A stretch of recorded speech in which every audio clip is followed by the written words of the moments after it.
ஓம் சாய்ராம். எனது அருமை பிள்ளையே, உனக்கான ஒரு விஷயம் தாமதமாக நடக்கிறது என்றால் அது உனக்கான நிறைவான விஷயமாய் மாறப்போகிறது என்று அர்த்தம். அதனால் வீணாக கவலைப்படும் நேரத்தில் கவனம் சிதறாமல் நேர்மறையான எண்ணத்தோடு உன் பாதையில் வரும் அனைத்து தடைகளையும் தவிர்த்துவிட்டு செல். உன் வளர்ச்சியை தடுக்க எப்போதும் எதிர்ப்புகள் வந்து கொண்டேதான் இருக்கும். நீ வெற்றி பெற்று உன் வளர்ச்சியை மற்றவர் பிரமிப்பாக பார்க்க வேண்டும் என்றால் இன்று வரும் எதிர்ப்புகளை எதிர்த்து போராடினால்தான் முன்னுக்கு வர முடியும்.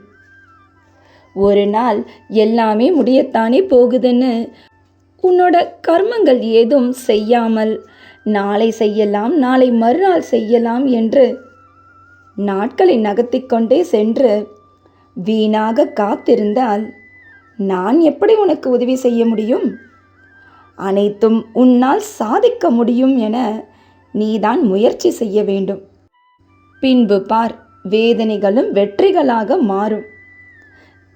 நீ மனசு உடைஞ்சு போற அளவுக்கு ஒண்ணுமே இங்க நடக்கல. மனசை ஒருநிலைப்படுத்தி சிறிது நேரம் என் முன்னாடி வந்து உட்காரு. நான் தரேன் உனக்கான பிரச்சனைக்கான தீர்வை. அந்த பரிகாரம் இந்த பூஜைன்னு நீ எதுவுமே செய்ய வேண்டாம். உன்னோட மனசுக்கு என்ன தோணுதோ, உன்னால் என்ன வழிபாடு செய்ய முடியுமோ அதை நாள் தவறாமல் நேரம் தவறாமல் மறக்காமல் செய்தாலே போதும்.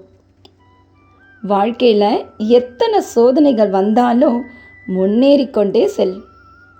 உன்னோட பக்கத்திலேயே தான் நிழலாதான் நான் இருக்கேன். உலகத்திலேயே மிக ஆபத்தான பயணம்னு சொல்கிறது எது தெரியுமா?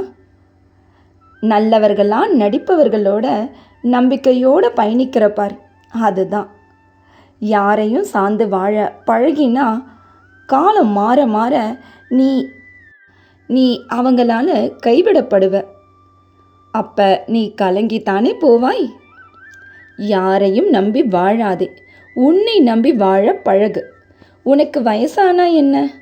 நீயும் சின்னதா உன்னால் முடிஞ்சது என்ன மனசில் வச்சு உன்னோட காரியத்தை தொடங்கு.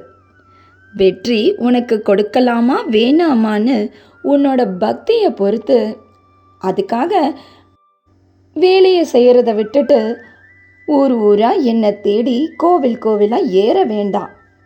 நீ உண்மையா ஒரு நிமிஷம் நீ எந்த இடத்துல இருக்கிறியோ அங்கே இருந்து என் பேரை சொன்னாலே போதும். உதாரணத்திற்கு, காலையில் எழுந்து அன்றாட வேலையை முடித்து எனக்கு நீரால் ஒரு அபிஷேகம் செய்தால் கூட பரவாயில்லை. ஆனால் என்னோட வேண்டுகோள், நீ நம்பிக்கையோட நாள் தவறாமல் நேரம் தவறாமல் தினமும் நம்பிக்கையோடு செய்யணும். புரிஞ்சுதா?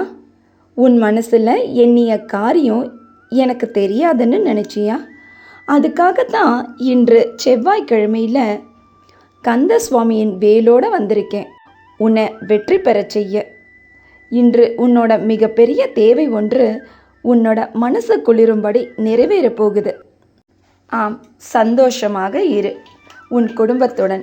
இன்றும் என்றும் என்றென்றும் உன் சாயப்பா உன் அருகினில். வாழ்க வையகம், வாழ்க வளமுடன். ஜெய் சாய்ராம்.